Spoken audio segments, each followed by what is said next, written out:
जमिछि खरा ताऊ आसुछि बड़ वर्षा बुड़ाइब एही सबु जिला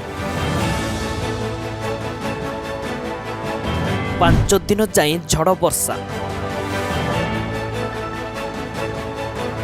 20 और 21 तारिख रे सावधान माड़ी आसुछि कालबैशाखी झड़ी बहु स्थान रे पाग मेघुआ रहिथिबा बेले आउ किछि स्थान रे तार कराल रूप देखाई सारिलाणी कालबैशाखी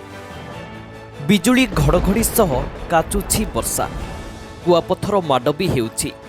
आउ एहार प्रभाव आसंता 5 दिन जाए देखिबाकू मिलिबो बोली पूर्वानुमान करिछि पाणीपाग विभाग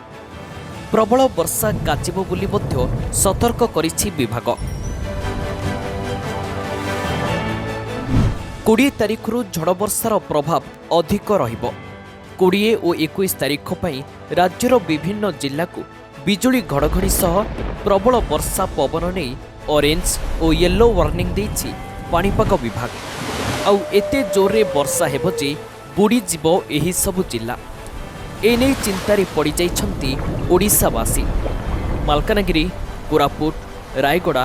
नवरंगपुर कलाहांडी और कंधमाल जिल्ला को येलो वार्निंग जारी होइछि से सबु जिल्लार किछि स्थान रे घंटा प्रति 30 रु 40 किलोमीटर बेगरे पवन बही पारे आउ किछि जिल्ला को ऑरेंज वार्निंग देछि पाणीपाग विभाग ऑरेंज वार्निंग जिल्ला रे पवनर बेग घंटा प्रति 50 रु 60 और येलो वार्निंग जिल्ला रे 40 रु 50 किलोमीटर बेगरे पवन बही पारे तेणु जिल्लावासी को सतर्क रहिबाकू परामर्श दिया जाइछि वर्षा समय रे घरु बाहरंतु नाही